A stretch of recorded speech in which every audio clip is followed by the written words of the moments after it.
Stoveleg Media, igniting conversation.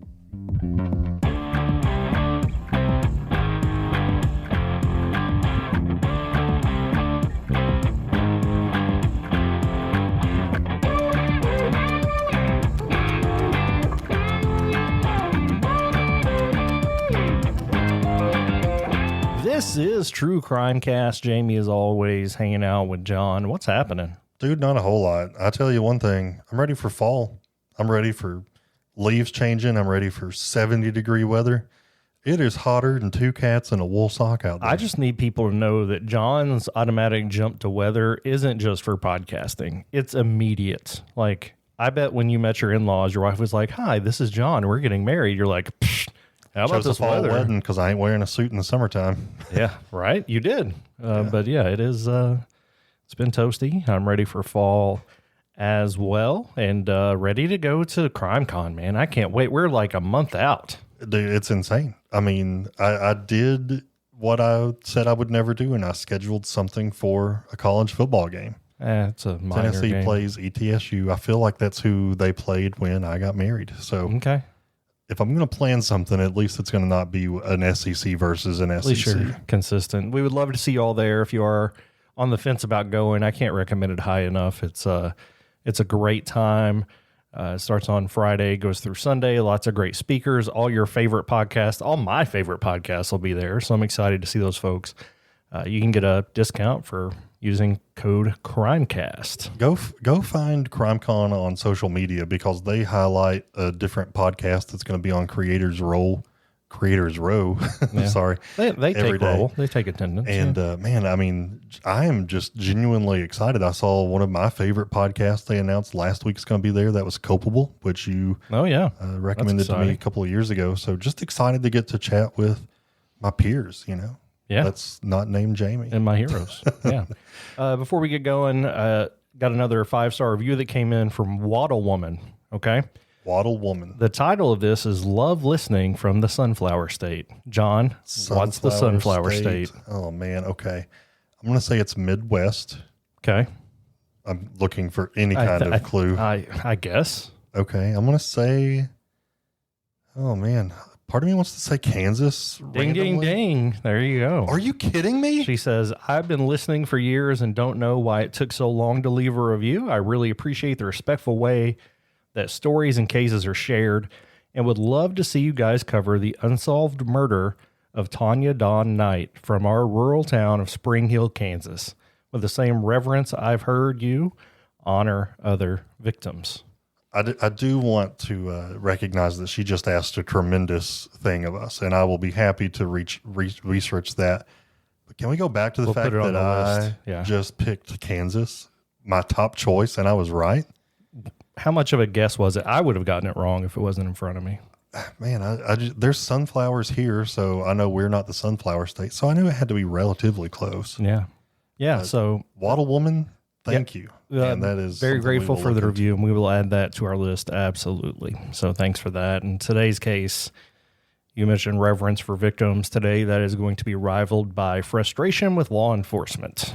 Yeah, and we'll try to rein it in. We're not here to bash anybody, but before we get into this one, just want to take a moment to say thank you to all of our Patreon members. We had a fantastic case come out last week, so be sure that you listen to that if you're a Patreon member, but if you're not and you want access to it, because the only way you get to listen to that one is by joining Patreon. Patreon.com. For as little as $3 a month, you get access to it and all of our other bonus episodes, nearly 8 years worth over there. So go check it out. Yeah, it is a good one. And it came out, I guess, the same week this does. Yeah, the first. Dates are hard. I'm going to be on vacation, so I don't know what day's what. Fair enough. Jamie, get us rolling, man. This one is something that you've researched for us. So, yeah. Yeah, it caught my eye due to the family of the victim. We're going to be talking about 18-year-old Kaitlyn Arquette. She's the daughter of an author, Lois Duncan, who wrote I Know What You Did Last Summer, which is a famous movie. The killer actually is from our town. In that first movie, Muse Watson is from our town. You see him at the local coffee shop every now and then. Back in the day when I used to walk, I would see him on the trail all the time. All the time. And I just pictured, like, I don't know, I've only seen him in that movie and then like Prison Break. He was really good in Prison Break. Played anyway. DDB Cooper, another one of my favorite characters. But she did write that. Obviously, they're coming out with a remake right now, as in theater. So of that movie. But she wrote the book in the 70s. She was a mother of 3, and her daughter Kaitlyn was gunned down in the summer of 1989. This all takes place in Albuquerque, New Mexico.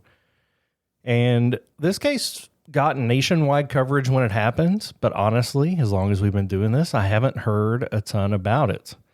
Had nothing to do with the age of the victim or the connection of her mother, but because of the circumstances surrounding her death just never made sense.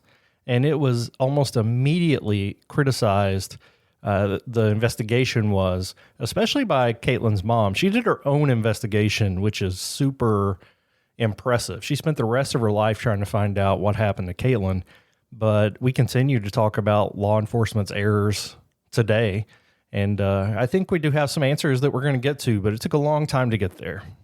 Kaitlyn was more than just a victim in a cold case. So let's get to know her and then more about what happened. First off, she was a daughter. She was a sister. She was a student and a great friend. She was just 18 years old, so she was full of promise. She was at that age where literally the whole world is right before you. You could go anywhere. You can do anything. She had just graduated from high school. She was preparing to attend the University of New Mexico. Her family described her as bright, creative, compassionate. She was a young woman who was deeply loved and deeply thoughtful. She grew up in a very literary household. Her mother, as you said, was a best-selling author known for young adult thrillers. And you mentioned I Know What You Did Last Summer. She wrote so many. I think she wrote like 30 other books before that one. That one's just kind of the one that stands out because of the film. She was the youngest of 5 children, and according to her mother, she had a natural gift for connecting with people. She loved photography. She had a very awesome sense of humor. But like many young adults, she was still trying to figure herself out. Yeah, and that journey of self-discovery, as it often does, included romantic relationships. And we're going to talk about a specific relationship she had with a man named Yoon Win. Yoon was several years older than Kaitlyn. They started dating when she was 17, John. He was 27 years old. Now, there are certainly age discrepancies that are obviously inappropriate or obviously fine. I think this one's very much on that line. She's not 18, so in most states, first of all, that's illegal for them to do certain activities. But it kind of makes you a little uneasy to have that big of a gap for somebody that young. From the outside, it looked like it was a typical teenage romance. The family seemed to like Yoon, even though in retrospect, her mom Lois says that she had always felt kind of off about it. Now, he was allegedly connected to an insurance fraud ring in Albuquerque. And Lois would later claim that maybe that is part of what got her killed. But this was, John, this was a case of a lot of people were involved. Some people believe that there were high-ranking people in society funding this. But essentially, they would rent cars and crash them and cash in on the insurance. And it was all orchestrated and connected. He had come over from Vietnam and right after the Vietnam War. And apparently the community of those individuals that settled in that area were the ones that were carrying out kind of the grunt work of this scheme. So that kind of sets the foundation for kind of who she was with at that time. It's important to note that police never charged Yoon with any crime related to Kaitlyn's death, and he has always denied involvement. But Lois Duncan remained convinced that Kaitlyn's association with him and what she may have learned about his activities was the thing that put her in danger. She had reportedly decided to end this relationship right before she was murdered. And she even told a friend that she was going to, quote, blow the whistle on something. Again, Jamie just mentioned that we now know he was involved in some insurance fraud. So was she going to kind of blow his cover and blow this out of the water, and then she ends up murdered. That's kind of what Lois is thinking. Right. That's certainly where her mind goes. And, she did a great job with her own personal investigation here. And you wonder, she had to put herself in the mind of a killer to write these books. So I wonder if she was using that knowledge. I feel like when you and I write our fictional podcast, Left on Dead, we draw from experiences talking about real crime. So it's kind of what she did here in reverse, and of course, much more personal to her. But let's go to the day of Kaitlyn's death. July 16th, 1989, she had spent the afternoon with friends, and she had told her parents that she was supposed to go visit another friend and would get back to her house that she shared with Yoon around midnight. That was the last time that they ever talked to her alive. Around 10:45 p.m., as she was driving through a quiet residential area in Albuquerque, Kaitlyn was shot twice in the head. Her car veered off the road and struck a telephone pole. She died the next day in the hospital, and what followed was an investigation again that was probably questionable at best, and the family was constantly frustrated by what happened. Albuquerque quickly jumped to the conclusion that this was a random act of violence, and that quickly became kind of their jump off point for the whole thing. There was an officer that had driven by the scene and saw the car there, along with what he called a Volkswagen Beetle, and it was a car against a telephone pole. He didn't see any people outside, so he kept driving, which, I don't know. I feel like in that situation, you kind of have to stop and check. So he ended up going back. When he went back, there was a man outside of the car that was up against the telephone pole, which we know was Kaitlyn's. The reason he didn't see any people is because she was slumped over, having been shot in the head twice. There was a man standing there. The Volkswagen Bug was gone. That man's name was Paul Abacado, but he wasn't really questioned or seen as a suspect at the time. And as the investigation started winding down for police, that's when Lois really started ramping up her investigation. And what she uncovered was really complex and a disturbing picture of kind of the life that Kaitlyn was surrounding herself with at that time. Well, and I think as you're going to see, the investigation kind of was over and done pretty quickly. But a little bit about Lois. Remember, as you said, she has written a ton of books. And she's meticulous, she's methodical, and really what she uncovered was the foundation of the official story by police. So Lois Doubts started with the crime scene. So according to police, Kaitlyn was shot in the head around 10:45 p.m. on July 16th, 1989, while she was driving home from a friend's house. She was found slumped over the wheel of her car, which had drifted, as you said, into a pole near the intersection. Her purse was still in the vehicle. It was undisturbed. There were no signs of robbery. There was no obvious motive, just 2 bullets in her head. And this almost looked like an execution-style killing, but police still called it random. Even the location of the wounds raised some red flags. 1 bullet entered behind Kaitlyn's ear, and that suggested that this was most likely a close range shot from the passenger side, which is not consistent with a drive-by. Yet, the Albuquerque Police Department did not treat her car as a crime scene. Would you believe me if I told you that they returned that car to the family the next day? So, did they really have time to document and take any key evidence? Like, was there blood spatter patterns or fingerprints that was documented, or at least pictures taken of it? I mean, it seems like this is if they didn't just lock the car up and treat it as if it was never to be touched again, key evidence is going to be lost or tainted forever. Absolutely lost immediately. And like you said, lost forever, which is maybe the most unfortunate piece there. Then Lois started backtracking a little bit. What were Kaitlyn's final steps before ending up there? And the first lead she found was pretty shocking. Kaitlyn had told friends and her older sisters, like you said earlier, she was planning to break up with Yoon and possibly go to the police about this entire insurance fraud, car theft ring that Yoon was allegedly involved in. Shortly before her death, she told her sister that she was afraid for her life because of what she knew. She said if anything happened to her, it would be connected to this quote-unquote Vietnamese gang that Yoon was involved with. Again, that's not our phrasing. That's Kaitlyn's. She was convinced that there was some bad stuff happening around her, and she thought that she was in danger just for knowing those things. Kaitlyn had only been seeing Yoon for about 6 months. But again, she was kind of on the verge of breaking up with him, but according to her friends, he was controlling. She began distancing herself and trying to cut ties, but as we see so often in cases like this, ending that relationship was not simple. When Kaitlyn died, police did interview Yoon briefly, but he claimed that he had nothing to do with her murder, and he said that he was at home with his parents at the time.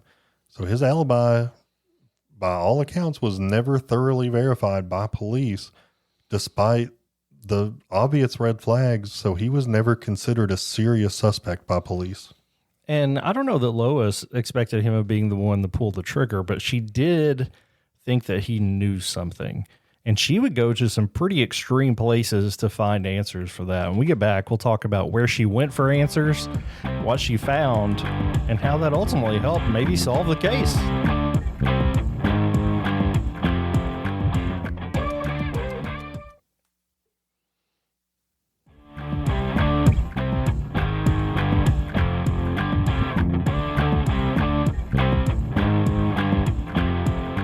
Before you keep going with that thought, man, I got to ask you, help me remember, nobody witnessed the actual crash into the pole or the shots. It was somebody just happened upon her car after it had already hit the pole and after she'd already been shot. Is that correct? There was, there was a truck driver that came forward much later and said that he had seen a car like hers being not necessarily chased, but closely followed by another car of somebody who was yelling at her out the window.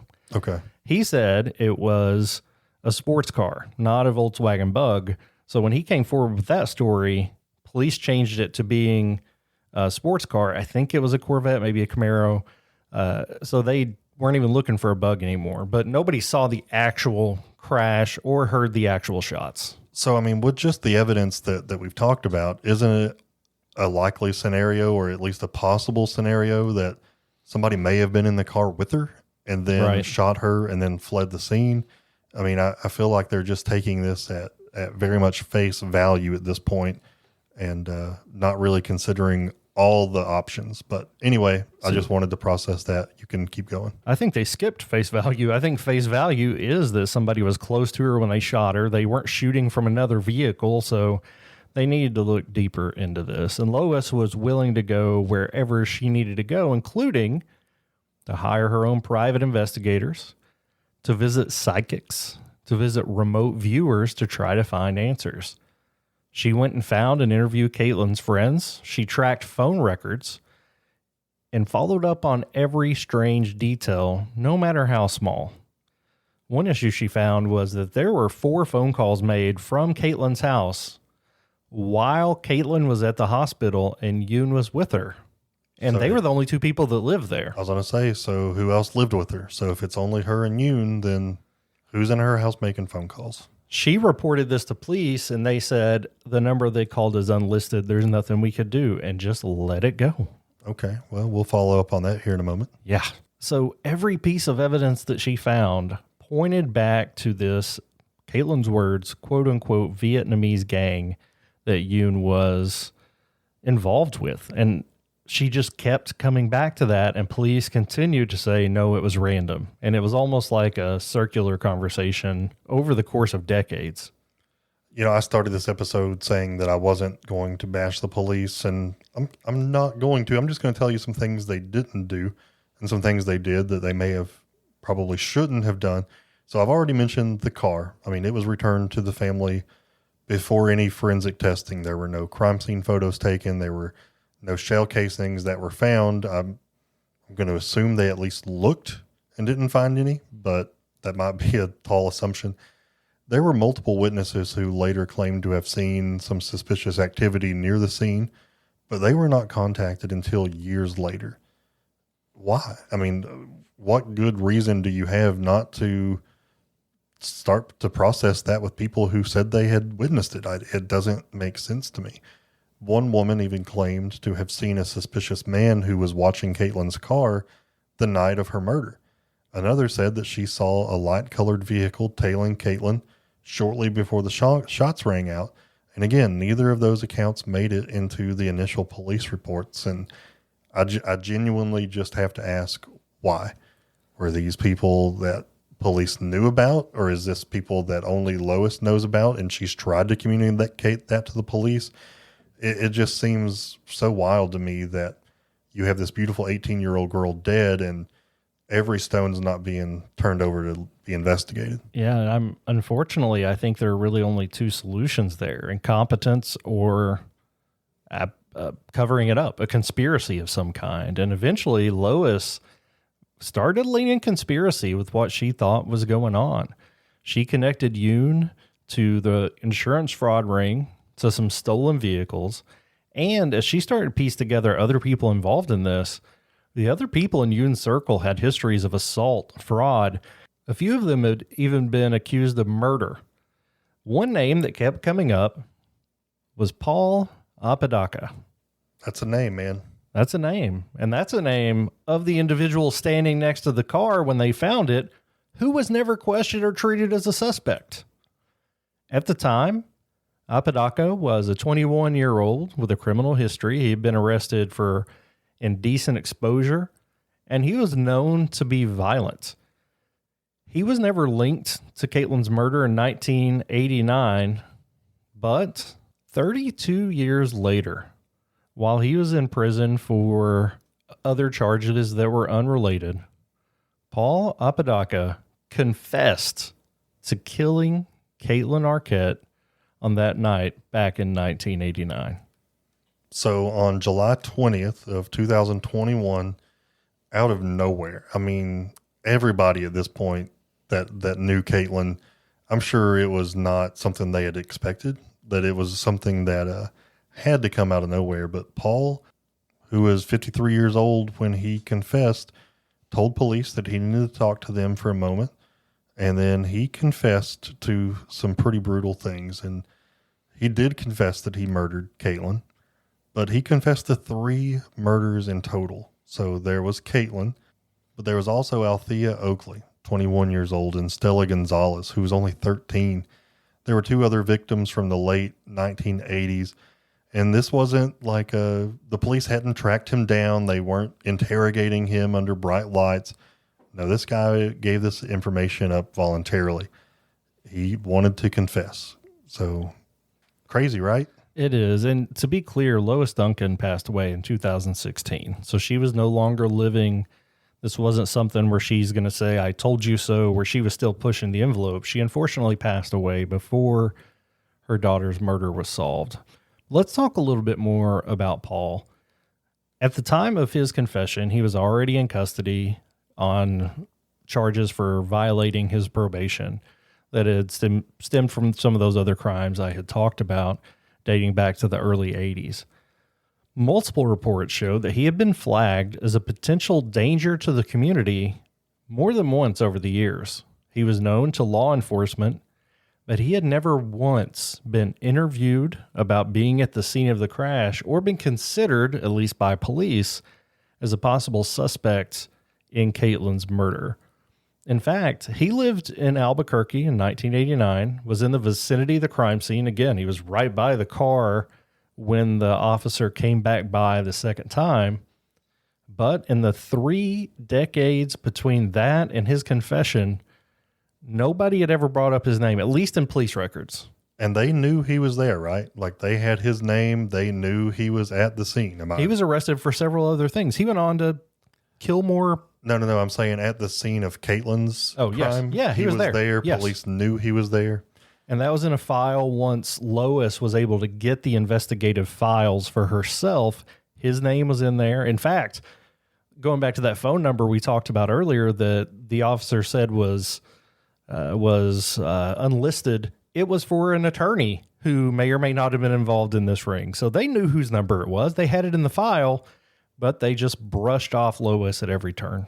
So there was an attorney that, wow, okay. So the number that was mysteriously called during a time when nobody should have been in the apartment was to an attorney, but we still are left with who made the call. We don't know that it was Paul. Unless you think it was Paul. I mean, it could have been. Maybe somebody was calling an attorney on Yoon's behalf, potentially seeing that he would be accused. I don't know. So first, Paul admitted to killing a 21-year-old. That was Althea. She was a UNM student. She had been walking home from a party on June 22nd of 1988, and that's when she was stabbed to death near campus. Paul described the location, but I think most importantly, he described key details in the case that only the perpetrator would know, details that police did not share with anybody. So that really, if you're an officer taking this, it really makes you think that, okay, maybe this Paul guy is not in here just bullcrapping me. Right. And, she's a college student walking home from a party, not dissimilar to Kaitlyn going home from visiting friends. Now, was there a different motivation in each? I don't know, but there is some similarity there. Police Chief Harold Medina, who grew up in the area and knew Althea's family, ended up reopening the case upon the confession, and he said that he believed that Paul was the one that did this based on what he knew, and that this brought long-awaited closure to the Oakley family. Then there was Stella, again, just a 13-year-old girl. She was not walking near Tringley Beach with a friend on September 9th, 1988. Shortly after midnight, that's when Paul would shoot her from a car. Prosecutors confirmed that he knew specifics matching that night's evidence that really only the perpetrator would know. So here's number 2. Confession by Paul, and it seems as if this one is pretty airtight as well. And again, shooting somebody from a car. I think somebody shot Kaitlyn from her own car, but this is shooting somebody in traffic, which is kind of what happened to Kaitlyn. He admitted to, on July 16th, 1989, shooting Kaitlyn while he was driving home from a friend's house. I'm sorry. Go ahead. I think it's possible that maybe, she was shot twice. So maybe he did shoot her while she was driving. She crashed. And then maybe he got in the car and shot her again. I mean, it's I don't know. It's possible. I think it's very plausible. I think maybe the first shot was for the reasons he was even approaching her. And the second one was to make sure the job was done. But she didn't die immediately. She died at the hospital. He also knew some details that had not been released publicly, so that's 3 for 3 on crimes that he knew things about. He was in the vicinity, and it made sense that he could have been the person to do this. So all in all, the confessions looked to be above board, not somebody looking for attention. What's even more disturbing, I guess it's not as disturbing, but it's still sickening. There was a rape kit that had been sitting around that was previously untested. And once they ran it, it did match to his DNA. So now we know that not only is he a murderer, but now he has a known history of sexual assault. And he had other sexual assault convictions on his record. So makes me kind of question what were the motives behind these 3 murders. We don't have information from Kaitlyn's case that would suggest that any sexual deviance happened there, but we really don't know. And a lot of these happened later, like after he should have been arrested for Kaitlyn's murder. He should have been in prison and not able to commit these crimes. Albuquerque PD cold case investigators worked with the DA's office to file charges, and in August of 2021, Paul was charged formally with first-degree murder in Althea Oakley's death, and prosecutors were sure to say that there would be more charges coming. These families were deeply impacted. Althea Oakley's father delivered a letter to the court that was to be read to Paul Apodaca, and it said, "You chose to attack our daughter. No remorse for 33 years." John, recently at the Brian Kohberger sentencing, the families of the Idaho 4 victims were able to stand up and speak, and I don't know if you've read about some of the things they said, but they've absolutely let him have it. So I appreciate what Althea's dad did here. I just wish he had been able to do it 3 decades earlier. Man, I hate to have like an ADHD moment, but talking about that case in Idaho, how police were able to kind of search for this guy out was amazing. Complete opposite of what we're talking about here with Kaitlyn's case. And I think we might have to do like a true crime to go on just that section of that case, because it is very intriguing and, I mean, dare I say, like groundbreaking and potentially huge. But anyway, we'll talk more about that later. Kaitlyn's older sister, Carrie, was able to speak during a virtual hearing, and she described seeing her sister. She said that her head was the size of a basketball, and would go on to just say, I have no words. Her mother, Lois, dedicated the rest of her life to seeking justice. She even wrote a book, Who Killed My Daughter, and another one called One to the Wolves.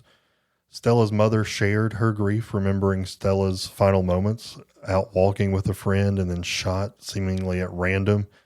The family wore matching shirts bearing Stella's photo when Paul appeared via Zoom. Remember, this is, I mean, just in the middle of COVID when everything was shut down. Courts were shut down, but still working, albeit virtually. Paul's attorneys tried to suppress the confession, claiming that it was unconstitutional and he hadn't been read his Miranda rights before giving the confession. The Miranda rights are when police want to ask you questions. You walked in there and wanted to just start talking. So it's a little different. Yeah, I would think if they had follow-up questions, absolutely. But, you know, they had every right not to read them because he was the one approached them. Right. Yeah, it's certainly an interesting conversation around Miranda rights, but the judge denied the motion and let the proceeding move forward. In January of 2024, it took this long to get through everything, he ultimately pled guilty to 3 counts of second-degree murder and additional counts of rape. He was sentenced to 45 years in prison with no chance of early release before serving that minimum. The Chief Mendia, reflected and said, "These heinous crimes haunted these families for more than 30 years, and I hope all the families can now move forward and find some closure." When Paul confessed to Kaitlyn's murder, he claimed that he acted alone and that the shooting was a random act of violence. According to investigators, he told them that he didn't know Kaitlyn personally. He said that he was simply there. He saw a young woman driving, decided to follow her, and shoot her car window at the intersection. This confession on the surface aligned with what the Albuquerque Police Department had claimed all along, that Kaitlyn's murder was random and it was a crime of opportunity and not a targeted killing. But here's the problem. Paul couldn't recall critical details. He didn't know the make and model of her car. He didn't know the exact intersection. He didn't remember what time this happened. Perhaps most crucially, he didn't offer a motive. When asked why he killed Kaitlyn, he simply said, "I don't know." In other interviews about these crimes, he would say that a lot of it had to do with just a general hatred of women, which I also don't really buy. As far as him not knowing the details, he did know enough of things that he shouldn't have known for this to be a confirmed confession, in my opinion. Some of those things, I mean, it had just been so long since it had happened. Maybe some of those details had slipped his mind, but he gave enough information to where I fully believe this confession. The police finally had their guy, a conviction after 32 years. It gave the appearance of closure to a case that had really haunted the community, especially Kaitlyn's family, for a really long time. There are some people that still debate the confession, John, who say that it wasn't true, that he was going to be in jail forever, so he's looking for attention, which there's no evidence of that, or that this was a way to kind of put it to bed without really impacting anybody else, because he was going to be found guilty of a lot of other crimes. Well, I mean, I have questions too, like why after 30 years do you walk in or want to walk into a police officer's office and share this stuff? It is interesting to me, the why behind it. And also, I mean, we know that he was connected to her boyfriend. So yeah. I don't know how I could say that this was a completely random thing if if you know that he is friends with her boyfriend. That's not random. Yeah, I don't buy the motive at all. I think there's a bigger thing, bigger things happening here, and I think that Yoon did know something. He's not been spoken to about this confession, as far as I know, but I do think he knew something about this. And Kaitlyn had said she'd been followed. Like this wasn't random to her. She felt like she was in danger. And if you feel like somebody's going to hurt you and then you get hurt, it seems like that's probably connected, right? Yeah. I mean, Lois and her friends all said that she had been frightened before the murder, that she told people that she was being followed. She believed her boyfriend was tied to a criminal ring. She legitimately feared for her life. And then now we have this guy who murdered her. So those feelings that she had were real. And she knew that her boyfriend was involved in stuff he should not have been involved in. He also knew Paul, who would ultimately confess. He is convicted. He is probably the one who shot and killed her. But I think the bigger story and the bigger picture is yet to be really uncovered. Yeah, I think we could find out more details, but I hope, again, the appearance of closure, there's no real closure. What I think we can highlight here is the police just ruled this a random act and didn't do a thorough investigation, and that is crystal clear. But it was the work of her family, especially her mom, Lois, and their refusal to accept this official story that pushed this forward. It kept it in the media. They made it on 2020 and Unsolved Mysteries. While the book, I Know What You Did Last Summer, had no connection to Kaitlyn and was written well before her death, Duncan later said that she felt weird writing suspense novels that romanticize danger for young people. Now, of course, this hit her after her own daughter had gone through this. But of course, that was kind of the genre at the time, or in a lot of books. And then ultimately, most of these hit movie theaters in the 90s with I Know What You Did Last Summer and Scream and all those titles. But she said because of what happened to her daughter, she could no longer write fiction that portrayed violence as entertainment. And I think I have to appreciate that for her. I just feel so bad for Lois. Unfortunately, Kaitlyn's murder was not her first tragedy in her life. She also lost another daughter. This was a horrific accident years earlier, so it was different. This time someone had taken her daughter's life, so just completely different circumstances. But as a mother, you've lost two children. It is awful. And as you mentioned, she never got to see the closure of this case. She passed away in 2016 without ever getting to see what she so desperately sought. I don't know why. I'm just going to say it. It reminded me of Moses. For 40 years, walked in the wilderness expecting to lead people to the promised land, and he didn't get to see it, although he had worked so hard for that long of a time. So Lois similarly worked relentlessly to try to figure out what happened and never got to see the closure either. Yeah, it reminds me of the Golden State Killer, Patton Oswalt's wife. I can't remember her name. I sincerely apologize for that. But after she passed away, he continued to push her investigation and her book forward, and ultimately that broke the case open. So I think that a lot of times we look at these, and I've heard people talk about JonBenet Ramsey's dad, and the police are waiting till he dies so they can do one thing or another. These people that are putting, and no matter how you feel about the Ramsey case, these people are dedicating their lives to something. And while Lois wasn't here to see it pay off and to see somebody in prison for Kaitlyn's death, the rest of her family was able to, and that's a legacy she's going to leave for generations. I mean, this was an interesting case, just tragic on so many fronts, but I am thankful that at the end of the day, we have justice.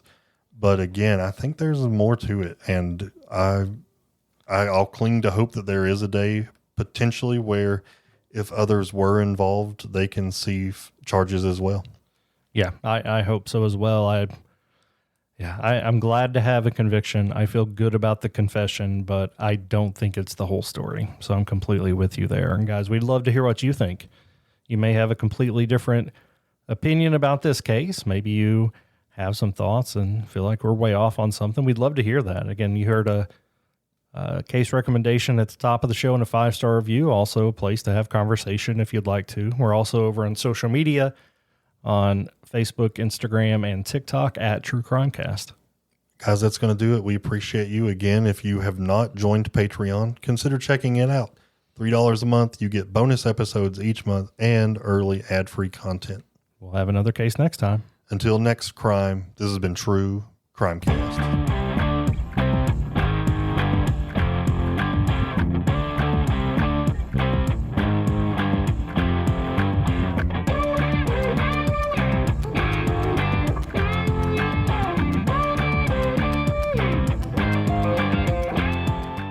You've listened to True Crime Cast, distributed by Stoveleg Media. Check out stoveleg.com to find out more about your hosts and to find other podcasts to listen to. Stoveleg Media, igniting conversation.